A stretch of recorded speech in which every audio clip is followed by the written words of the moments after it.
Okay, good evening. I hope सबको मेरी आवाज जा रही है।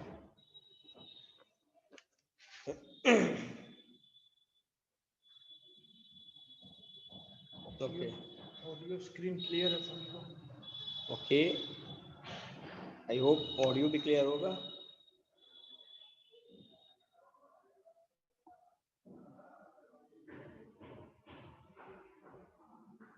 चलो ओके। तो एक्चुअली इस चैप्टर पे हम लोग डिस्कस कर रहे हैं, और खैर करना भी अभी कोई चैप्टर थोड़ा नहीं, बहुत ही ज्यादा इम्पोर्टेंट है। सबको मेरी आवाज तो जा रही है ना? देखो, poverty as a challenge. Okay, Shubham, जिसको डिस्कस करना होगा अनम्यूट होकर तब मेरे को बताना। शिखर, विनायक, आयुष, अनुष्का, अंशु। तो देखो यहाँ पे सबसे पहले इस चैप्टर में दिया गया है, तो चैप्टर में दिया हुआ है कि सबसे बड़ा जो चैलेंज आपके देश के सामने है, चैलेंज कौन सा है? पोवर्टी, गरीबी। देखो, हम लोग डिस्कस कर रहे थे कल, कुछ पॉइंट हम लोगों ने डिस्कस किया था कि आखिर जो अर्बन एरियाज है और जो रूरल एरियाज है, दोनों जगह के अलग अलग गरीबी। जैसे मैं यहाँ पे देख लो, अर्बन केस की बात कर लोगे तो 33 ईयर किस, मुझे लगता है किसी ने स्टोरी पढ़ा तो होगा नहीं घर पे। ये कहना क्या चाह रहा है, मैं एक बार फिर इसको स्टोरी को एक बार रीड कर देता हूँ, ठीक है। कंडीशन है कि 33 ईयर्स ओल्ड राम शरण जो है वो डेली वेजेस पे काम करता है, लेबर के रूप में, ठीक है। कहाँ पे? तो आटे का चक्की होता है कि आटा मिल, गेहूं यहाँ पे पिसता है, उस जगह पे वो काम करता है, ठीक है। कहाँ पे? रांची, झारखंड में। लगभग 1500 रुपए पर मंथ वो कमाता है, और ये भी जो रोजगार है वो उसका मतलब कि परमानेंट नहीं है। प्लस मनी जो उसको मिलता है 1500 रुपए, उस पैसे से वो क्या करता है? वो क्लियर है कि अपने फैमिली के पूरी जरूरतों की पूर्ति नहीं कर सकता। इसमें देखो 6 मेंबर्स है, जिसमें उसकी वाइफ है, उसके 4 बच्चे हैं, 15 से 12 से 6 महीने, 12 साल से 6 महीने तक के बीच में।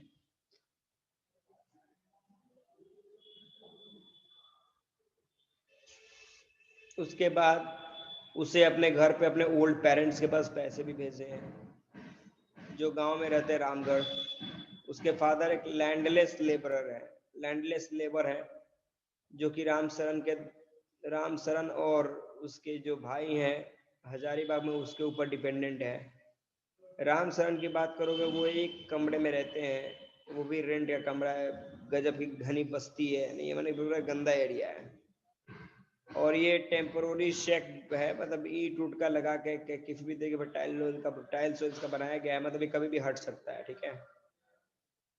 उसकी वाइफ की बात करोगे, शांता देवी की बात करोगे, वो जो है वो वर्क करती है परमानेंट, मतलब कि एक पार्ट टाइम जॉब करती है, मेड के रूप में होता है, दूसरे घर में काम करना, झाड़ू पोछा करना, वो काम करती है, और लगभग 800 रुपये वो अर्निंग करती है। They manage a meal of the dal and rice twice a day. मतलब ऐसा होता है कभी दाल मिला तो चावल नहीं, चावल मिला तो दाल नहीं, मतलब ठीक है, इस तरह का सिचुएशन इन लोगों का है। But there is never enough for all of them, लेकिन उसके बावजूद भी पर्याप्त उन लोगों के पास, मैंने खाना तो मिल रहा है लेकिन फिर भी पर्याप्त नहीं है। उसका बेटा जो है, बड़ा वाला बेटा जो है, वो क्या काम करता है कि हेल्पर का काम करता है टी शॉप पे, ठीक है। तो उसको भी लगभग 300 रुपये उसको महीने मिल जाते हैं। 10 साल की डॉटर है, जो अपने छोटे भाई बहन पे ध्यान देती है। तो none of the children go to school, उनमें से कोई भी बच्चा जो है वो स्कूल नहीं जाता, ठीक है। They have only 2 pairs of hand me down cloth each, मतलब सबके पास 2-2 पेयर कपड़े हैं, काम खत्म, ज्यादा ड्रेस भी नहीं है। तो new ones are bought only when the old cloth become unwearable, जब जो कपड़े पहने वो कपड़े अगर अनवियरेबल है, मतलब उसको पहना नहीं जा सकता, चाहे तो फट गया है, तभी इनको नए कपड़े खरीदे जाते थे। शूज की तो बात ही छोड़ो, वो तो एक लग्जरियस थिंग है, ये शूज के बारे में तो ये लोग सोच ही नहीं सकते। The younger kids are under knowledge, मतलब कि जो छोटे बच्चे हैं उनको पर्याप्त मात्रा में खाना नहीं मिल रहा है, ठीक है। They have no access to health care, जब और प्लस उनका हेल्थ केयर के प्रति तो कोई फैसिलिटी ही नहीं है, इसलिए वो कभी कभार बीमार भी पड़ जाते हैं, ठीक है। तो देखो ये है टाउन का पॉइंट। अब और रूरल एरियाज में, ग्रामीण क्षेत्र में क्या है, उसके बारे में डील कर लो। तो गांव में बात करोगे तो आप देखो लखा सिंह, जो एक छोटे से गांव से जुड़ा हुआ मीररोड में उत्तर प्रदेश में, उसका फैमिली जो है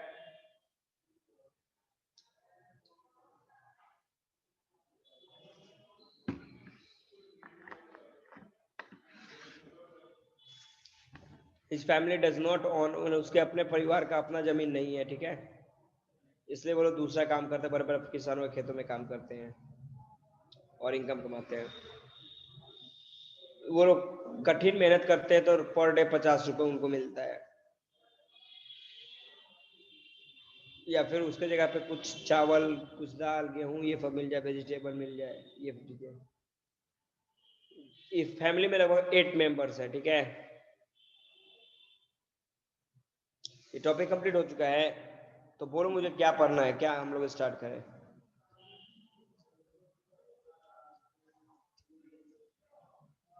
कहाँ से हम लोग को पढ़ना है ये बताओ।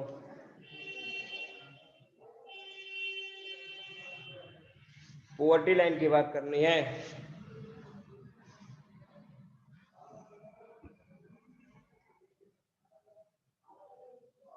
तो देखो पॉवर्टी लाइन की बात करोगे, ध्यान देना, पॉवर्टी लाइन के बारे में डिस्कस करोगे तो ये एक सेंटर है, जिसके ऊपर जाओगे तो एपीएल में चले जाओगे, आप वो पॉवर्टी लाइन, नीचे जाओगे तो बीपीएल में चले जाओगे, ठीक है। बोलता है कि एक कॉमन मेथड है पॉवर्टी को, गरीबी को मेजरमेंट करने का, ठीक है। तो कहता है कि एक पर्सन, एक कोई भी बंदा जो है उसको गरीब कब कहा जाएगा, जब उसका इनकम जो है, उसके जो इन्वेस्ट जो कर रहा है, जो स्पेंड रोज कर रहा है, उससे जब कम उसका होगा। सपोज करो कि 10 रुपए कमा रहा है, 100 रुपए खर्च कर रहा है, तो इन्वेस्टमेंट है 100 रुपीज, इनकम हो रहा है 20 रुपीज, तो कहने का मतलब है क्या, जिसके प्रोसेस, इस लेवल को हम लोग गरीबी कहेंगे कि गरीब है बंदा। दूसरा है कि what is the necessity to satisfy basic needs is different at different time and in different countries. अब कहने का मतलब है कि देखो यहाँ पे पॉइंट है कि सपोज करो कि अलग अलग, सपोज करो कि बिहार में जो लोग हैं, कोई बंदा है, और दिल्ली में जो बंदा है, दोनों के जब बेसिक नीड्स की बात करोगे तो दोनों के बेसिक नीड में अंतर है। हमारे बिहार में क्या है, सपोज करो कि 2 4 5 10 हज़ार रुपये अर्निंग कर लिए, 2 टाइम खाना खा लिए, कपड़े पहन लिए, चुपचाप सो जाओ, काम खत्म। बट वही दिल्ली साइड में जाओगे तो वही जो बंदा है उसके नीड्स आपके डिफरेंट हो जाएंगे, अलग अलग हो जाएंगे। तो कहने का मतलब अलग अलग जगह पे अलग अलग तरह का पॉइंट है। तो इसलिए पॉवर्टी लाइन भी एक जैसा हर जगह का नहीं हो सकता। सपोज करो कि एक छोटा सा एग्जांपल मैं आपको बता दूं कि हमारे बिहार के गरीब और अमेरिका के गरीब में अंतर जानते क्या है। वल्नरेबिलिटी का मतलब होता है कि वैसे लोग जो हमारे सोसाइटी से पूरी तरीके से कटे हुए हैं।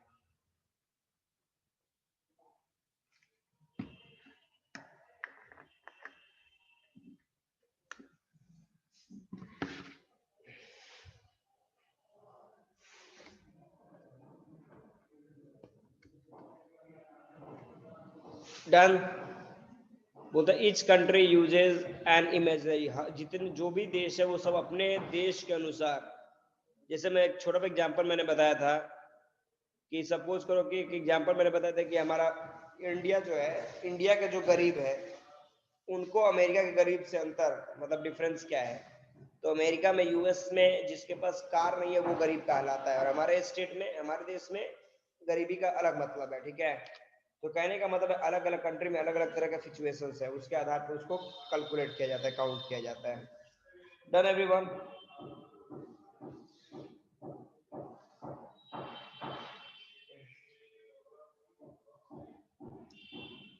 हो जाएगा। Yes sir.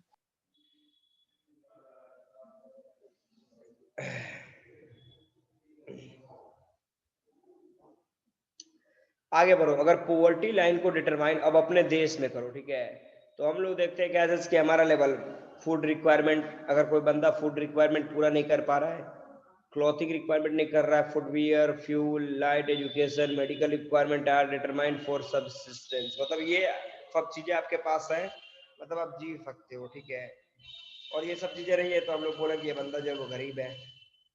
तो ये सब फिजिकल क्वांटिटीज है जो कि पैसों से, मतलब सपोज करो कि मनी है, तो ये सारी चीजें आपके पास है, ठीक है। दूसरी तरफ आप एक फॉर्मूला यहाँ पे बता रहा है कि food requirement while estimating the poverty line is based on the desire caloric requirement. अब सपोज करो कि आप 10 रोटी खाना है, जबकि ऐसा सिचुएशन है कि आपको 5 रोटी ही खाना पड़ रहा है।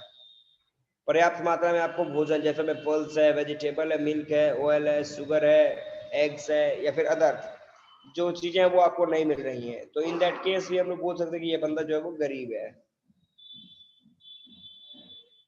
अब देखो कैलोरीज की बात करोगे, बैलेंस, हाँ वो बैलेंस डाइट की बात किया। दूसरा कैलोरीज की बात करोगे तो वो डिपेंड करता है कि आपके एज पे, ठीक है। सपोज करो कि छोटा सा एग्जांपल देखो, एज है, सेक्स है या फिर दूसरे तरह के जो भी लोग काम, सपोज करो कि ऑफिस में बैठा हुआ आदमी जो काम कर रहा है, रोड पे जो रिक्शा खींच रहा है, ठीक है, एक मेंटल काम कर रहा है, एक फिजिकल काम कर रहा है, बोलो सबसे ज्यादा खाना कौन खाएगा?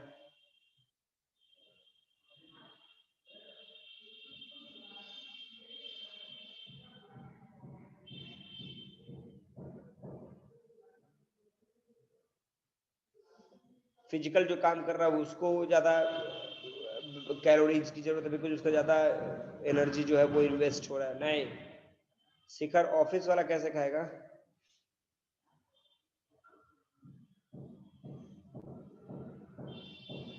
ऑफिस वाला कैसे खाएगा बताओ तो?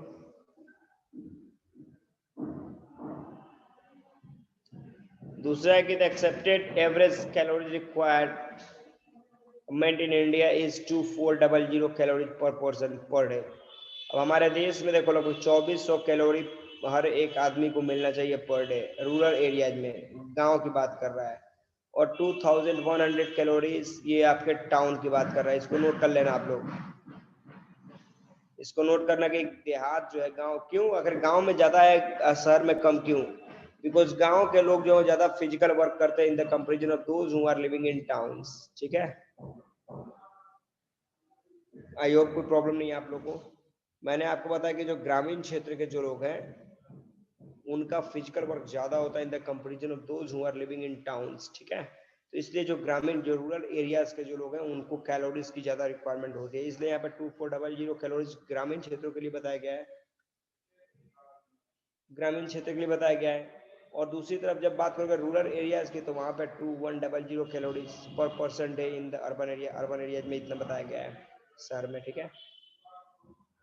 दूसरी तरफ आप देख लो पॉइंट, ये कैलोरीज आगे बात कर लोगे तो जो लोग रूरल एरियाज में इंगेज हैं ज्यादा फिजिकल वर्क में, उनको उतनी ज्यादा कैलोरीज की रिक्वायरमेंट होती है। तो more work more calories, no work तब भी कोई कैलोरी तो चाहिए ही।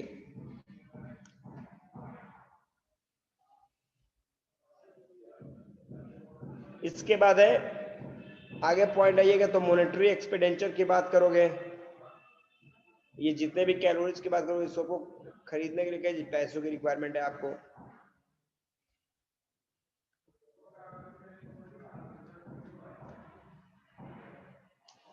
अब देखो यहाँ पे एक पॉइंट है कि on the basis of this calculation, मतलब 2011-12 के हिसाब से पॉवर्टी लाइन को कैसे किया गया था कि एक आदमी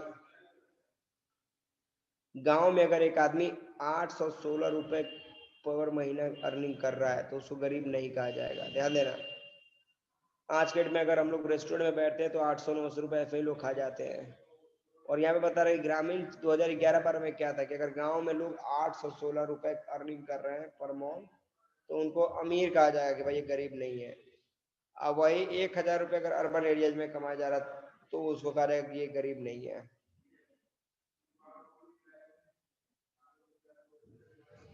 समझ में आ रहा है आप लोग को? ये टाउन और ये 2011-12 का रेशियो है।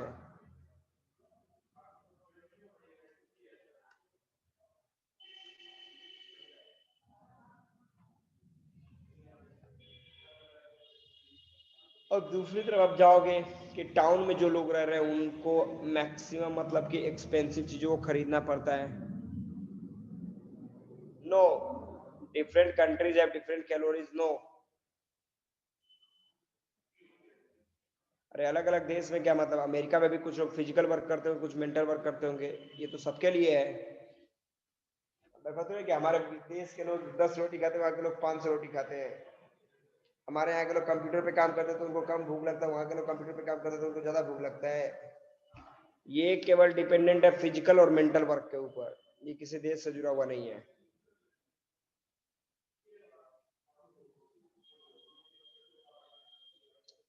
डन।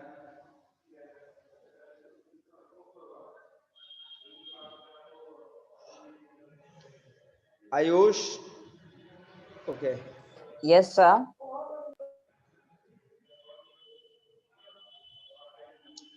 आगे आप जाइएगा, देखो छोटा एग्जाम्पल, तो 2011-12 का हम लोगों ने देखा, ठीक है। आगे हम लोग पढ़ेंगे कि 2011-12 में family of the 5 member living in the rural areas and earning, माने अगर एक फैमिली में 5 लोग हैं लगभग और उनके घर 4080 रुपए पर मंथ आ रहा है, तो वो लोग गरीबी रेखा के नीचे चले जाएंगे, विल बी बिलो पॉवर्टी है, वो बीपीएल में है। वहीं पे सिमिलर फैमिली अर्बन एरिया में अगर 5000 रुपए अर्निंग कर रहा है तो वो बीपीएल में चला जाएगा। इसके बाद है कि पॉवर्टी लाइन की बात करोगे तो और ये एस्टिमेटेड किया गया है, हर 5 साल पे एक सर्वे, एक सैंपल सर्वे कंडक्ट होता है जिसको NSSO जो कंडक्ट कराता है, उसके आधार पर ये लोग इस चीजों को पब्लिक के सामने रिप्रेजेंट करते हैं। Done everybody?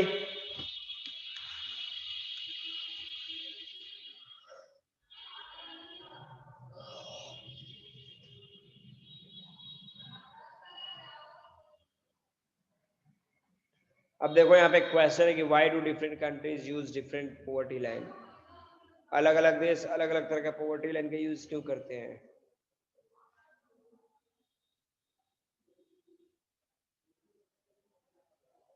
कोई बताएगा? अपने को अनम्यूट करके बोलो कोई।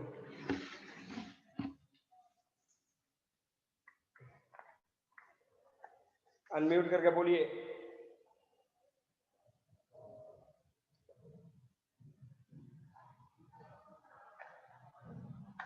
Shubham? Yes sir. Sir Ayush? अलग अलग कंट्री में अलग अलग नीड्स होते हैं वहाँ पे। अगर शुभम? डेवलप कंट्री है कोई तो यस सर। Yes sir. कोई अनम्यूट होकर मेरे पे बात करो तो। आप लोग की आवाज मुझे जा रही है कि नहीं जा रही है? हेलो। अनुष्का, अनम्यूट करो। Yes sir.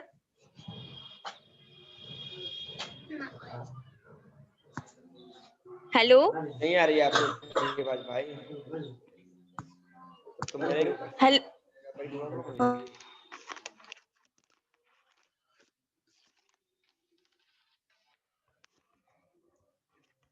अब बोलो तो। Yes sir.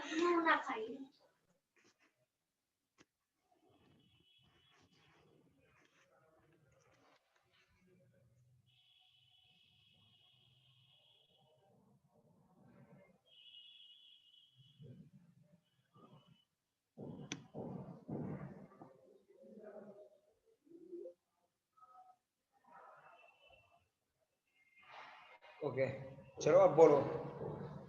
अब बोलो तो। हेलो। हाँ, अब आवाज आ रही है शुभम। यस सर, अलग अलग कंट्री में सर अलग अलग उनकी नीड्स होते हैं सर। डेवलप कंट्री कोई तो वहाँ पे उनको ज्यादा मतलब अलग अलग चीजों को देखना रहता है, अलग अलग बेसिक नीड होती है। वैसे ही अगर कोई पुअर कंट्री है तो वहाँ पे उनकी बेसिक नीड बदल जाती है, इसीलिए अलग अलग ये होता है, क्या बोलते अलग हैं। अलग कंट्री, बिकॉज अलग अलग कंट्रीज के अलग अलग इकोनॉमिकल कंडीशंस है, अलग अलग इंफ्रास्ट्रक्चर है, अलग अलग एक्टिविटियां हैं, अलग तरीके की इंफ्रास्ट्रक्चर्स वहाँ पे है, अलग तरीके का अर्निंग पॉइंट्स है। दैट्स वाई वहाँ पे हम लोग बात कर सकते हैं कि हम लोग अलग अलग तरीके से इसका यूज करते हैं। Done everyone? Yes, sir. अब चलो यहाँ पे अगला क्वेश्चन है, व्हाट डू यू थिंक। अब देखो यहाँ पे अलग अलग, अगर सपोज भारत के, अगर इंडिया का जो पॉवर्टी पॉइंट है उससे अमेरिका का भी कंपेयर करेगा, और अमेरिका एग्जांपल देख लो कि सपोज कर हम लोग बोलते हैं क्या चीज कि अदर कंट्रीज के जो प्यून्स होते हैं उनका पेमेंट हमारे यहाँ के इंजीनियर पे ज्यादा होता है। अगर ऐसा है तो ये बताओ कि वहाँ के गरीब और हमारे गरीब में तो बहुत, वहाँ के गरीब हम इक्वल टू हमारे यहाँ के अमीर दोनों बराबर हो जाएंगे?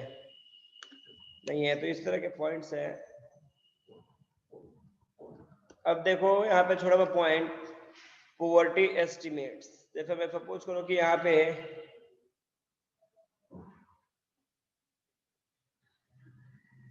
हाँ बोल सकते हैं आप, ये बोला जा सकता है।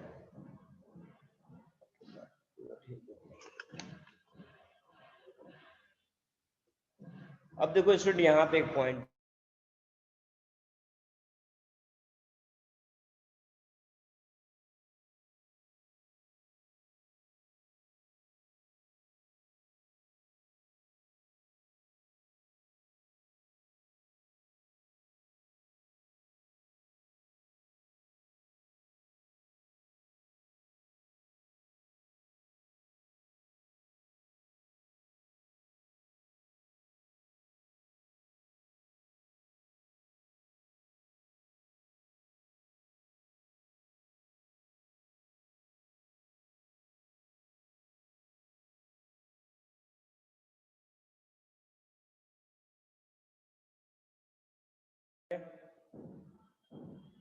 सबको मेरी आवाज आ रही है? Yes Yes, sir. sir. Screen तुम लोग को दिख रहा है?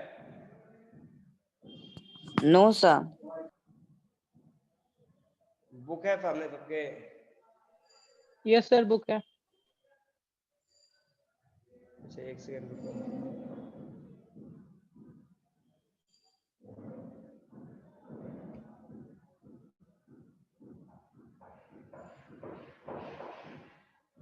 अब सबको दिख रहा है स्क्रीन? एवरीबॉडी स्क्रीन सबको दिख रहा है? Yes sir.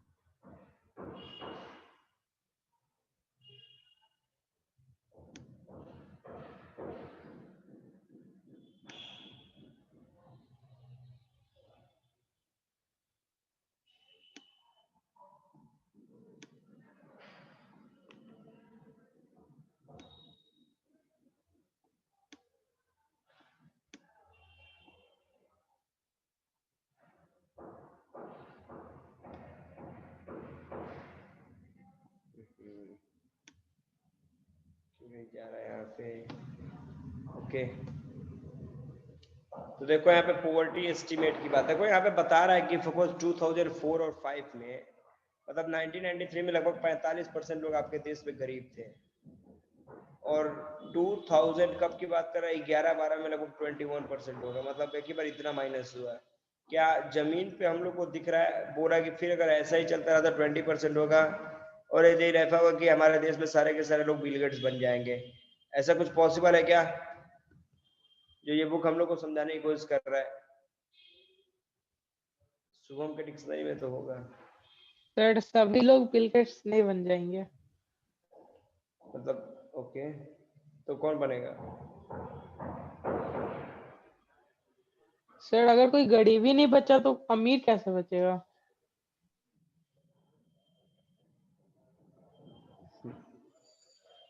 आयुष क्या बोला? Yes, sir. How to calculate this? एक तो ये स्क्रीन इधर उधर नहीं हो रहा है, बड़ी प्रॉब्लम तो गया।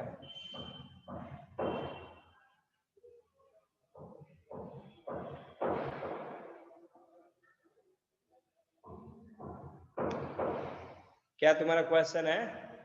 How to calculate this poor? देखो सर हम ये बोलना चाह रहे हैं ना कि सर ये जो प्रत्येक साल पे अभी जो आपने बताया कि ये जो गरीब का जो परसेंटेज मैंने है। नहीं बताया, ये बुक ने बताया, मैं कुछ नहीं बता रहा हूँ। एनसीईआरटी बुक में जो लिखा है वो मैं बताता हूँ। मेरे हिसाब से जाएगा तो ये सारा रेशियो गलत है।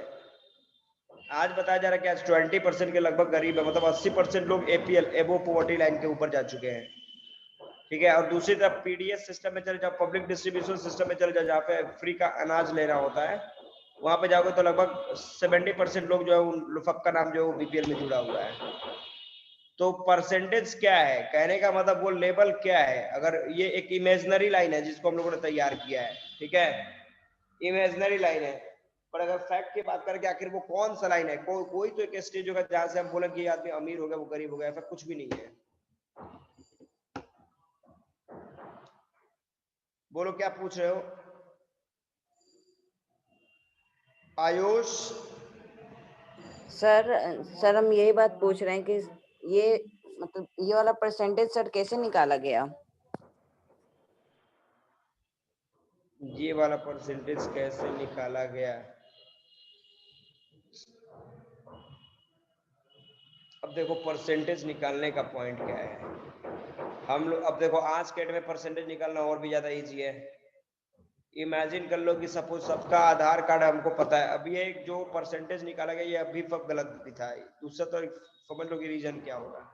रीजन होगा कि सपोज करो कि हर आदमी बैंक से जुड़ा हुआ नहीं है। एक छोटा सा एग्जांपल देख लो, गरीब हम किसको कहेंगे?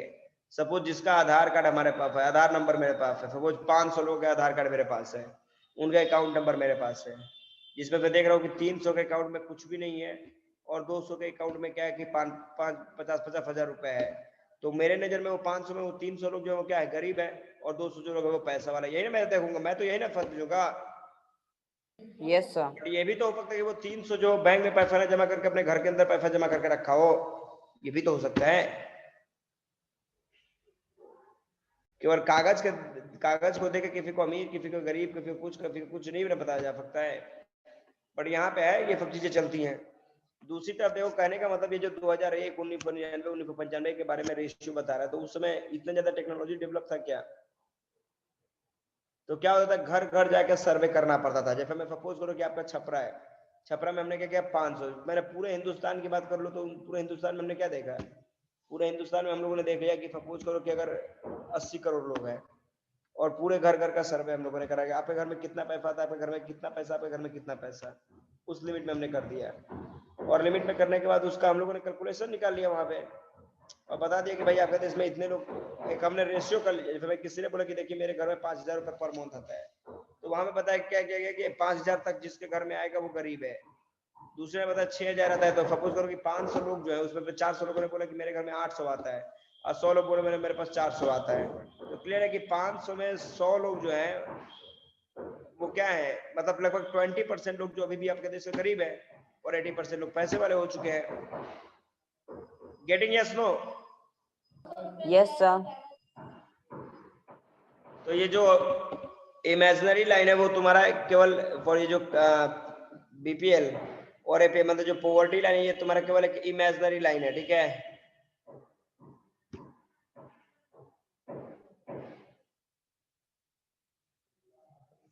अब देखो एक बड़ा बेहतरीन क्वेश्चन दिखाया है, बड़ा बेहतरीन क्वेश्चन है कि 2004 और 5 में, देखो यहाँ पे 4-5 में,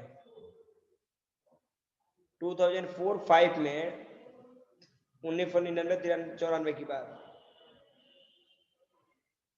और 4-5 की बात, कि अगर इसके बीच में गरीबों की संख्या घटी है, गरीबी रेट मतलब पॉवर्टी रेट जो घटा है, तो फिर आज के रेट में भी लगभग 407 मिलियन पीपल जो है वो गरीब है। इसके पीछे का रीजन क्या है? तो रीजन क्या, तो ये जो बताया गया है 1993, 94, 2004 और 5 के पीछे गरीबी का ये कॉपी का पॉइंट है, और 407 जो है ये जमीन पे ये लोग गरीब हैं अभी मौजूद है।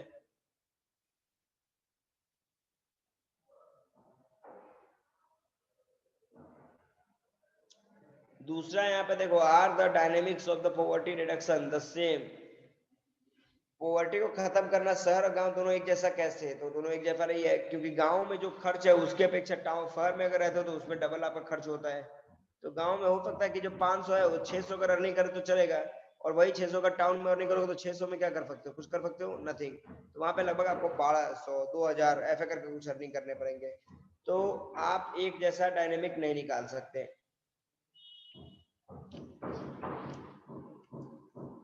कॉपी होता है पेज पे, देखो यहाँ पे सर्वे की बात कर 2013-14 गवर्नमेंट ऑफ इंडिया का ये सर्वे है। अब देखो यहाँ पे वल्नरेबल ग्रुप की बात कर रहा है, ठीक है। वल्नरेबल ग्रुप का मतलब है कुछ ऐसे पीपल्स हैं आपके उनके रेशियोज है जो ऑटोमेटिक पॉवर्टी लाइन के नीचे आपके हैं, ठीक है, सोशल ग्रुप की वजह से, इकोनॉमिकल कैटेगरीज के नीचे। जैसे में सोशल ग्रुप जैसे में क्या हो गया, बहुत ही ज्यादा मतलब मोस्ट वल्नरेबल, जैसे में आप शेड्यूल्ड कास्ट की बात कर लो, शेड्यूल्ड ट्राइब की बात कर लो, दलित की बात कर लो, महादलित की बात, मतलब इन लोगों को वल्नरेबल ग्रुप कहा गया। मतलब ये जन्म लेते ही ये लोग गरीबी रेखा के नीचे चले जाते हैं, चाहे कितना भी करोड़पति और अपति फैमिली हो, उसका मतलब नहीं है, जन्म अगर वल्नरेबल ग्रुप में लेगा तो तुम गरीब हो गया।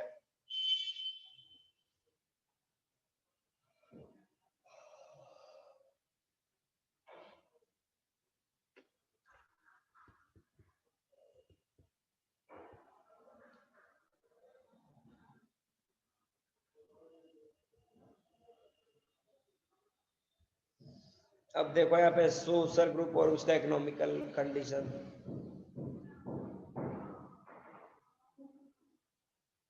कैसा क्यों, ऐसा क्यों, मतलब क्या?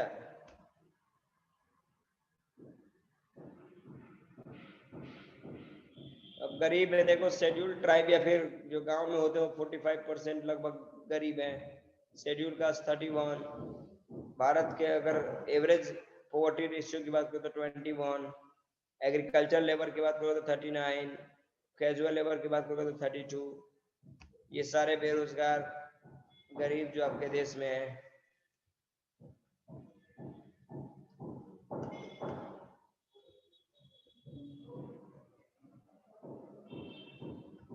अब यहाँ पे कुछ और पॉइंट,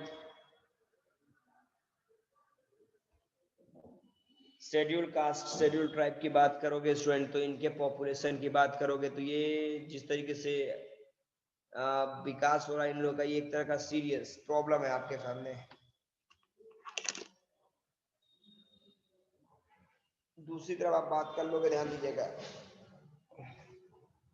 इनका इनकम जो होता है वो भी आपका इनइक्वल है, जिससे कि इनके फैमिली की बात करो, फैमिली का ग्रोथ ज्यादा हो जाता है और इनकम उस लेवल का इन लोग का हो नहीं पाता, जिससे कि भी प्रॉब्लम इन लोग के पास है। इसलिए इनके घर में जो लोग हैं सबको वर्क करना पड़ता है, लेकिन उसके बावजूद भी वुमेन, चिल्ड्रन, ओल्ड पीपल, ये सब आपके क्या है, पुअर ही कहला जाते हैं। अब देखो एक छोटा सा स्टोरी पढ़ लिया आप लोगों ने कि पढ़ा दे?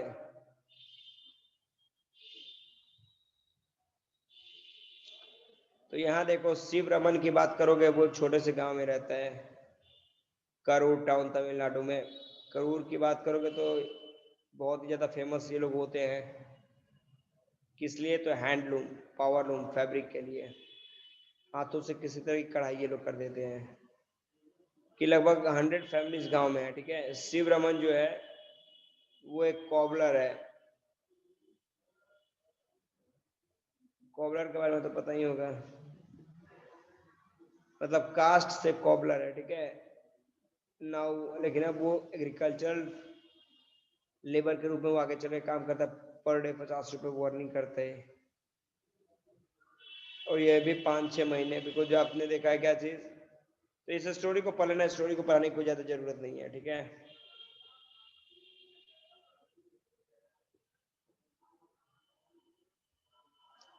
एवरीबडी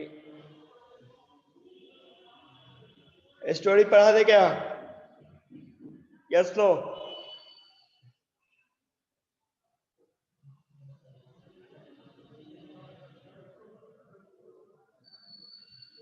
ओके, कुछ स्टूडेंट ने बोला यस सर,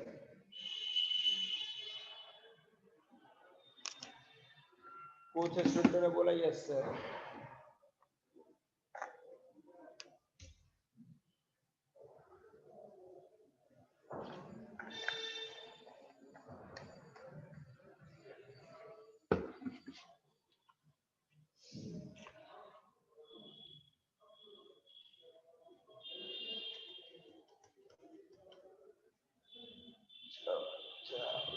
अच्छा,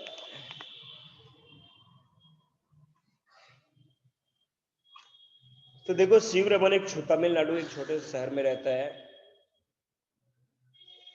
शहर का नाम है करूर, जो कि फेमस है किस लिए? हैंडलूम के लिए, पावरलूम फैब्रिक के लिए। ठीक है, लगभग 100 फैमिलियां इस गांव में है। शिव रमन की बात करोगे वो कॉबलर जात से कॉबलर है, मूची है, लेकिन 50 रुपए पर डे लेबर के रूप में काम करता है। क्यों? बिकॉज उसके फैमिली में जो 5-6 मेंबर उनको खिलाने के लिए बस। दूसरे टाइम ऐसा भी होता है कुछ और वर्क भी करता है। और वर्क का मतलब, और वर्क का मतलब एडिशनल वर्क की बात कर लेंगे।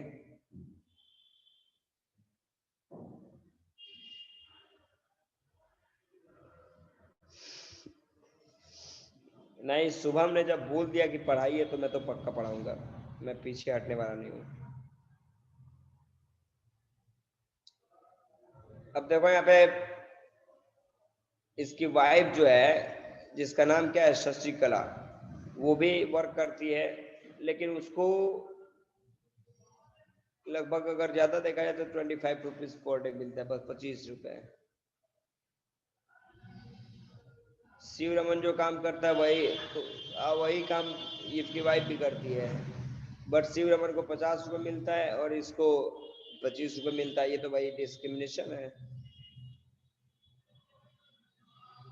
फैमिली में 8 मेंबर्स हैं, ठीक है, और 8 मेंबर्स हैं इस फैमिली में। शिव रमन के 65 साल की माँ जो कि विडो हो चुकी हैं, वो भी हमेशा बीमार रहती, तो उनके भी हेल्थ में खर्च लग रहा है। मतलब बता रहा है कैफे फैमिली जो है बहुत ज्यादा प्रॉब्लम है, बस ये समझने की बात कर रहा हूँ मैं।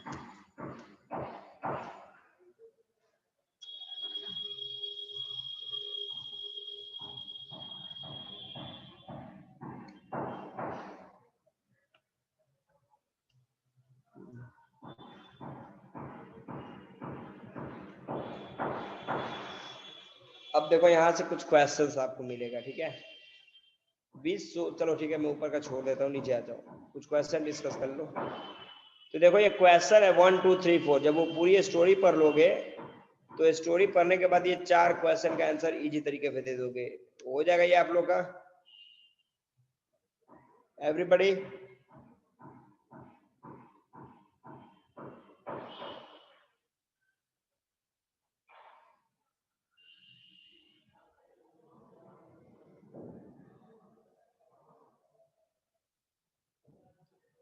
अब देखो यहाँ पे इंटर स्टेट डिस्पैरिटीज की बात करोगे तो देखो पॉवर्टी की बात करो हमारे अब अपने देश में चले आओ।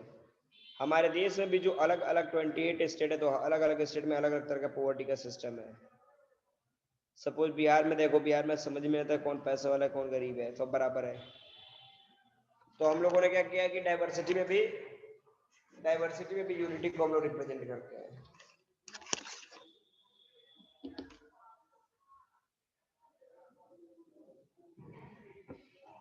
दूसरी तरफ आप बात करोगे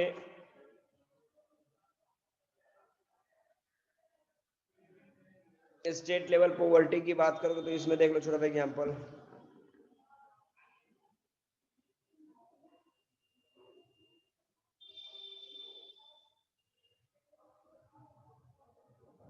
मध्य प्रदेश, जैसे मैं 21 से लेके मतलब 21.9% जो गरीबी थी कुछ स्टेटों में, जिसमें सबसे इम्पोर्टेंट जैसे मध्य प्रदेश है, असम है, उत्तर प्रदेश है, बिहार है और उड़ीसा है। उन बिहार का नाम एकदम लास्ट में किया है, मतलब हम लोग थोड़े से आगे निकल चुके हैं। इसके बाद है कि in comparison there has been a significant decline, मतलब ये सब है लेकिन उसके बावजूद भी केरला की बात कर लो, जम्मू कश्मीर की बात करो, आंध्र प्रदेश, मैंने कुछ स्टेट का नाम दिया है कि यहाँ से गरीबी बहुत जल्दी खत्म हुई। तो गरीबी खत्म हुई, इसके पीछे का रीजन क्या होगा, कैसे खत्म की गई होगी, मेरे को बताओ एनीबॉडी।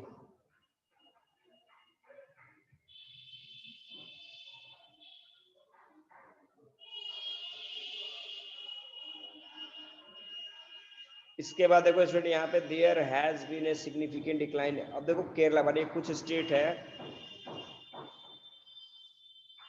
अरे अनम्यूट होकर मेरे को बताएगा तब तो, अनम्यूट होकर बोलो मेरे से। आयुष,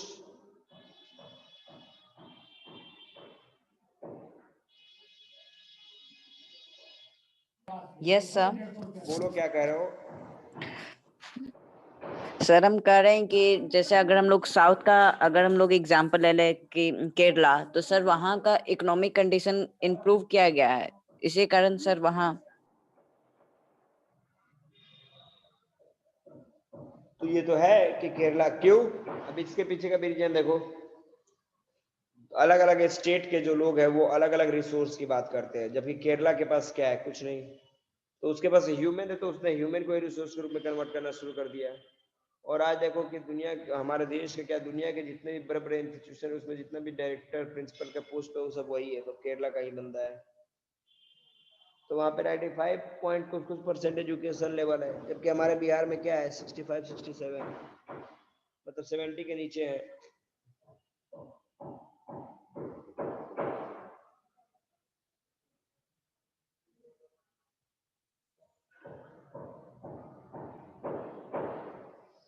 वेस्ट बंगाल की बात कर लो। आवाज सबको मेरी जा रही है?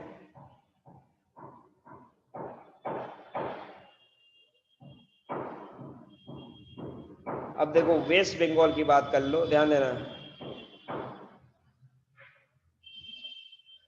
Land reform measure has help. अब देखो लैंड रिफॉर्म की बात कीजिएगा, इसने गरीबी को खत्म किया है। कैसे? तो कहने का मतलब है किसी के पास ज्यादा जमीन है, किसी के पास कम जमीन है, तो जो ज्यादा जमीन है उससे गवर्नमेंट ने लिया, और लेकिन जिनके पास नहीं है उनके पास क्या करा, डिस्ट्रीब्यूट किया। तो इससे भी क्या हुआ कि भाई गरीबी कुछ ना कुछ कम होती है। आंध्र प्रदेश तमिलनाडु की बात कर लो, तो वहां पे पब्लिक डिस्ट्रीब्यूशन ऑफ फूड, मतलब पीडीएस जो है वो बड़े तरीके से वर्क करता है। ठीक है, पीडीएस तो जानते हो ना, पब्लिक डिस्ट्रीब्यूशन सिस्टम। अब यहाँ पे ग्लोबल पॉवर्टी सिनेरियो, अब देखिए कैसे स्टेप। आयुष अनम्यूट होकर बोला है ना बोलने के लिए, पूछने के लिए। Yes sir. बोलो क्या बोल रहे हो? सर हम बोल रहे हैं कि अभी आपने बोला है कि गवर्नमेंट ने कुछ स्टेप लिए, जैसे कि जो मतलब जिसका ज्यादा जमीन था वो मतलब कुछ उसका जमीन लेके गरीब वाले को दे दिए। तो सर हमारे गवर्नमेंट सर ऐसा क्यों नहीं ऐसा स्टेप लेती है? बिहार में यस सर। देखो स्टेप लेने का मतलब है, अब देखो स्टेप लेने का मतलब है कि सपोज करिए कि किसी का जमीन लेके किसी को दे देना। तो ये क्या हुआ, तो जमींदारी प्रथा, जो जमींदार लोग थे उन लोगों से ऐसा किया गया है। अब हम लोग हैं 15-20 कट्ठे जमीन ही है, उसमें खेती कर रहे हैं, उसमें भी अगर 10 कट्ठा ले किसी को दे देगी तो कोई देगा?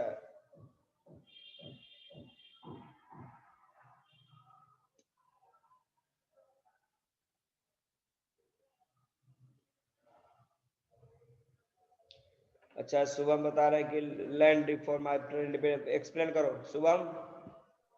सर इंडिपेंडेंस के बाद सर बिहार में भी लैंड रिफॉर्म हुआ था, जिनके कब? पास ज्यादा ज्यादा लैंड था तो उनसे लेके बाकियों को दे दिया अरे गया। भाई वैसा नहीं हुआ था, ठीक है। लैंड रिफॉर्म ने विनोबा भावे थे, ठीक है, विनोबा भावे जो कि तुम्हारे इनके महात्मा गांधी के बहुत बड़े फॉलोवर थे। उन्होंने एक स्टेटमेंट दिया था क्या, जिसकी भाई साहब जमीन दान करो, गांव दान करो। तो जितने भी जमींदार थे या फिर जो पैसे वाले लोग थे उन लोगों ने ही अपना रास्ता बनवाया दूसरी तरीके से, ठीक है। और सबको क्या किया उन लोगों ने, तो विनोबा भावे के कहने पे जो जमींदार थे उन लोगों ने अपना जमीन जो था गरीबों में बांटना शुरू कर दिया, डिस्ट्रीब्यूट करना शुरू कर दिया। भूदान ग्राम दान उसी को कहा गया, ठीक है। और इसी को ब्लडलेस रिवॉल्यूशन भी कहते हैं कि बिना ब्लड बहाए ये फारा का फारा पॉइंट हो गया। दूसरा, आज से 15 साल 20 साल पहले एक बार लैंड रिफॉर्म हुआ था, ठीक है, जिसमें आपने इंपेरियल पब्लिक स्कूल का नाम सुना होगा। यस सर सुना है। तो इंपेरियल पब्लिक स्कूल का नाम सुने, तो उसके आजू बाजू के जो जमीन थे, इंपेरियल का अपना जमीन भी, वो सब गवर्नमेंट ने ले लिया था, ठीक है। गवर्नमेंट, ये हथुआ मार्केट जो देख रहे हो ये सब हथुआ महाराज का है, ठीक है, जो कि किंग राजा था पहले का। तो उस सबसे ये जमीन लिया गया। डीएमओ का ऑफिस जो उन्हीं लोग के जमीन में बना हुआ है। तो गवर्नमेंट ने ये सब रूल अप्लाई करके जबरदस्ती जमीन को अपने कब्जे में कर लिया, और इसीलिए वहां पे HR मतलब जल्दी जल्दी वहां पे इंपेरियल पब्लिक स्कूल खोला गया। टारगेट क्या था कि अगर स्कूल ओपन हो जाएगा तो स्कूल एक ऐसा इंस्टीट्यूशन है जिसके ऊपर किसी से कंट्रोल नहीं होता, इसलिए वहां पे स्कूल खोल दिया गया, ठीक है, कि वो जमीन तो बच जाए, नहीं तो वो भी जमीन चला जाता है। तो हुआ है लैंड रिफॉर्म, इधर भी हुआ है।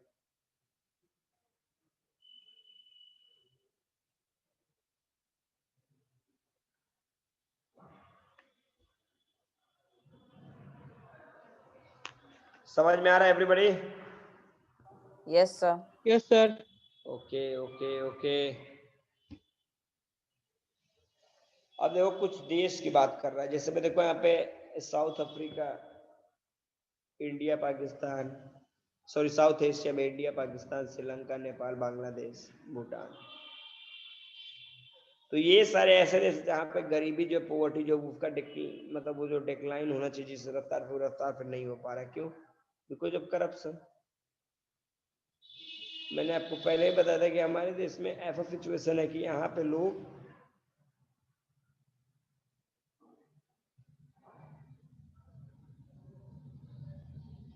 डिक्लाइन हैज नॉट बीन, मतलब यहाँ पे गरीबी जो है वो रैपिडली खत्म नहीं हुई है।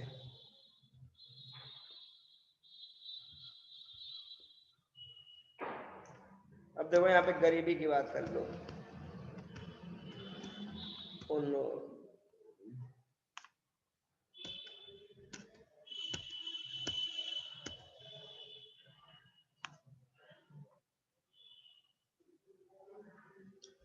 अब देखो गरीब, इसमें बिहार नंबर 1 है।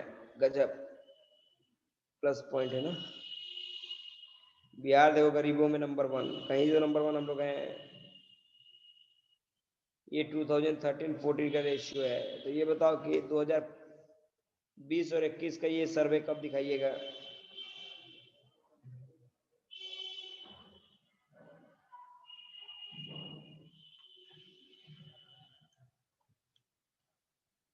तो इसमें देखो बिहार नंबर 1 पे, उड़ीसा सेकंड स्थान पे है। अब इसके ऊपर कुछ क्वेश्चन है। पहला कि identify the 3 state where the poverty ratio is the greatest highest. Poverty ratio सबसे ज्यादा कहाँ पे है? 3 स्टेट का नाम बताओ। बिहार, फिर उड़ीसा और असम। ओके। इसके बाद identify the 3 states where poverty ratio is the lowest.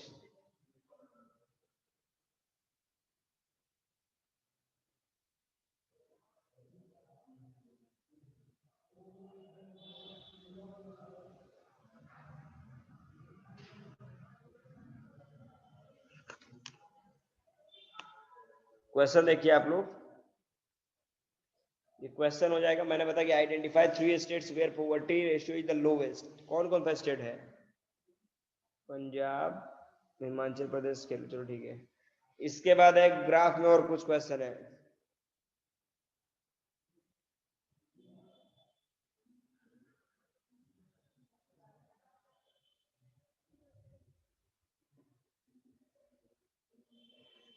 इसमें कुछ क्वेश्चन है कि identify the area of the world where poverty ratios have been decline. मतलब कुछ ऐसे कंट्रीज का नाम बताओ जहाँ पे पॉवर्टी लाइन जो है सबसे ज्यादा कम है, खत्म होता चला जा रहा है। कौन कौन सा देश है?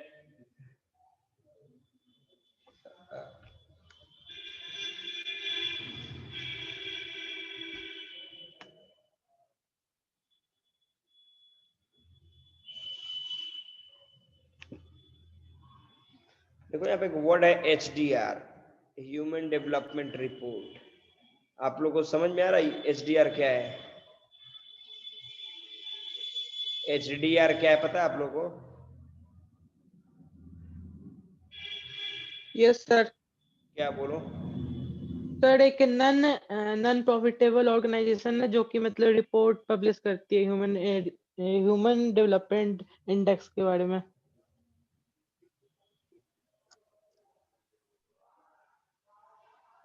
सही है आंसर आपका। देखो HDR जो होता है ह्यूमन डेवलपमेंट रिपोर्ट, जिसको मतलब तैयार कौन करता है? तो UNDP, ठीक है। और HDR जो है, जो रिपोर्ट है, वो सर्वे जो किसके ऊपर डिपेंडेंट रहता है? 3 कंपोनेंट के ऊपर। जिन 3 कंपोनेंट में सबसे पहले तुम्हारा आता है क्या? जिसकी एवरेज इनकम, दूसरा हेल्थ, और तीसरा क्या? एजुकेशन।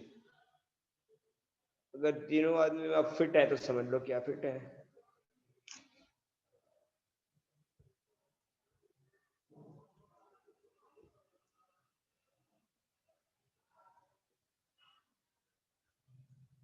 अगला क्या है? अगला पॉइंट देखें यहाँ पे, कॉजेज ऑफ पॉवर्टी में अगर हम लोग चले जाएं। अब बात करेंगे हम लोग कि आखिर जो पॉवर्टी को हमारा देश फेस कर रहा है उसका रीजन क्या।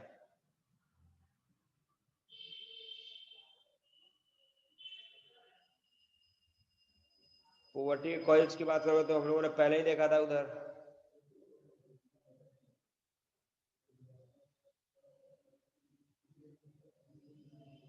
तो कोई बताएगा कॉजेज ऑफ पॉवर्टी क्या क्या है? Anybody?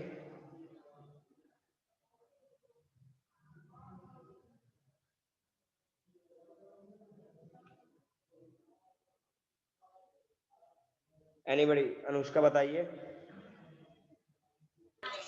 The causes of poverty are as follow. First of all, unemployment, growing rate of population, illiteracy, child labor, helplessness, and etc.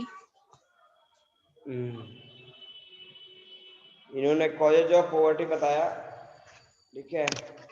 इसमें इन्होंने ये भी बताया कि इलिटरेसी जो है वो भी इम्पोर्टेंट रोल अदा करता है, लैंडलेसनेस भी है, अनएम्प्लॉयमेंट भी है।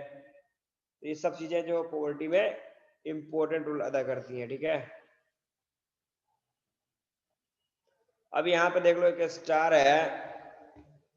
अब एक और पॉइंट है कि इस पॉवर्टी को खत्म करने के लिए आपको एम्प्लॉयमेंट जनरेट करना पड़ेगा। तो बिहार में किस तरह के एम्प्लॉयमेंट की बात की जा सकती है? चलो एनीबडी? शुभम, आयुष, बिहार में कैसे कैसे रोजगार मिल सकते हैं आपको?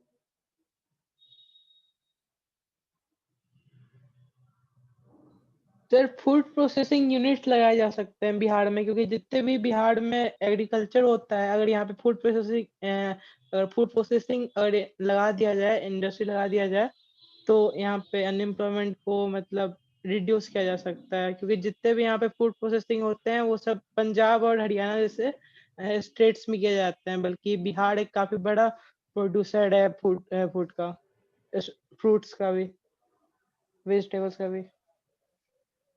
Okay okay okay. और कुछ मतलब ये आप बोलो कि सेल्फ जो जॉब है वो क्रिएट कीजिए।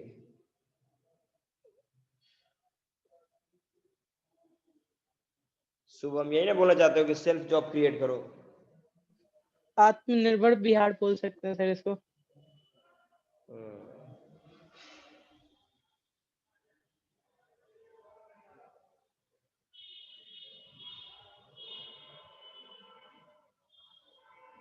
अब देखो यहाँ पे एंटी पॉवर्टी मेजरमेंट की बात करोगे क्या क्या?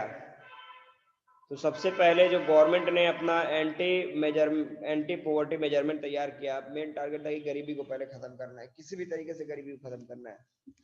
तो इसके लिए गवर्नमेंट ने क्या करा? मनरेगा। मनरेगा पता है? Yes sir.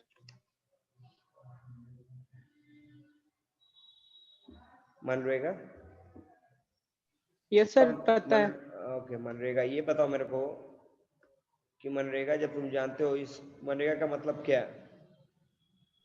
सर वो अनएम्प्लॉयड लोग को जॉब्स प्रोवाइड करता है। अनएम्प्लॉयड लोग को जॉब प्रोवाइड करता है? कैसे लोगों को? कैसा जॉब वो होता है ये बोलो तो।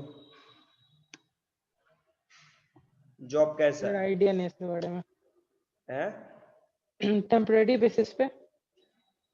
तो पहले ये समझ लो कि मनरेगा, पहले इसका नाम नरेगा था, ठीक है, बट बाद में महात्मा गांधी का नाम जोड़ के इसको मनरेगा किया गया 2005 में। इसका काम क्या है? तो इसका काम है कि वैसे लोग, peoples who are unemployed, for them मनरेगा प्रोवाइड 100 डेज जॉब, ठीक है, 100 डेज का नौकरी उन लोगों को जॉब देती है। वो भी जॉब कैसा? मनरेगा का मतलब जानते हो ना कैसा जॉब? अरे मनरेगा का जॉब देखा है कभी करते हुए लोगों को? सर सब सुना है, देखा किसी को नहीं है। सुने हो देखे नहीं हो? तो मनरेगा का जॉब का मतलब जानते हो क्या हुआ? खुरपी उठाइए और खेत में काम करने लेबर जाइए। हाँ, लेबर लेबर वाला टाइप काम, का। वही वही वही वही जॉब की बात कर रहा हूँ मैं।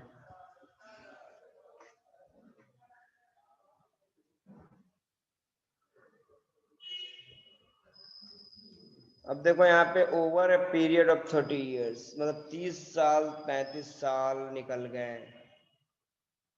हम पर कैपिटा इनकम मतलब समझ रहे हो क्या होता है per capita income? Yes sir. क्या? सर जीडीपी को उसके पॉपुलेशन से डिवाइड करते हैं। जीडीपी को? Yes sir. Per capita income का दूसरा नाम तुम्हारा एवरेज इनकम, पता है? और Yes, sir. एवरेज इनकम निकालने का तरीका क्या होता है कि total income of a nation, किसी भी देश का जो टोटल इनकम होता है डिवाइडेड बाय टोटल पॉपुलेशन। और दूसरा तुमको पता है कि एवरेज इनकम को कैलकुलेट हमेशा डॉलर में ही किया जाता है, क्यों? गांधी छाप नोट में नहीं किया जाता है, only in dollar. Why?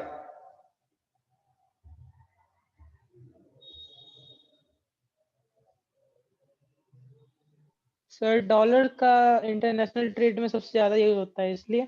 Dollar को इंटरनेशनल करेंसी के रूप में यूज किया गया, इंटरनेशनल करेंसी के रूप में इसको एक्सेप्ट किया गया, दैट्स व्हाई।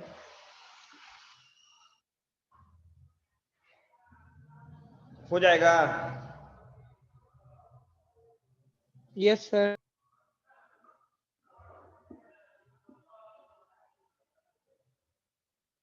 देखो यहाँ पे इकोनॉमी, देखो दूसरा एक यहाँ पे पॉइंट दिया है, यहाँ पे देख लो आप लोग कि ये सारे जो टॉपिक समझाए गए इसके बाद बताएगा कि it is becoming clear that there is a strong link between economic growth and poverty reduction.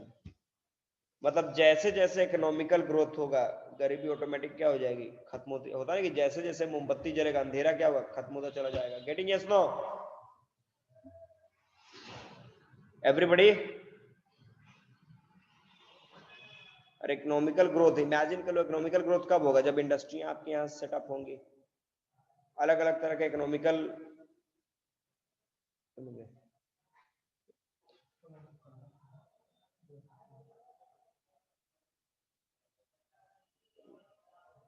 तो ये तुम्हारा इकोनॉमिकल ग्रोथ का पॉइंट हो जाएगा, ठीक है? ये समझ में आप लोग को आ रहा है कि इकोनॉमिकल ग्रोथ जैसे जैसे होगा पॉवर्टी रिडक्शन कैसे होगा? Yes sir. कैसे बोलो तो? सर अगर इकोनॉमी ग्रो होगा तो इंडस्ट्रीज लगेंगे, इसका मतलब है। और अगर इंडस्ट्रीज लगेंगी तो ये सब लोग को जॉब्स मिलेंगे, और जॉब्स मिलेंगे तो अनएम्प्लॉयमेंट खत्म होगी, अनएम्प्लॉयमेंट खत्म होंगे तो पॉवर्टी से लोग बाहर निकलेंगे। Very good, excellent. तो आज इतने पे हम लोग वर्क को स्टॉप कर देगा छोटू? एज योर विश सर, हैं? आपकी मर्जी सर। ओके, इतने आप लोग इस पॉइंट को रीड करके आएंगे और इसमें से क्वेश्चन भी लेके आएंगे, ठीक है? इसके नोट्स देखते हैं, हम लोग नोट्स बनवाते हैं। तो एक छोटा सा ब्रेक लो यहाँ पे। Okay sir. Okay, good day.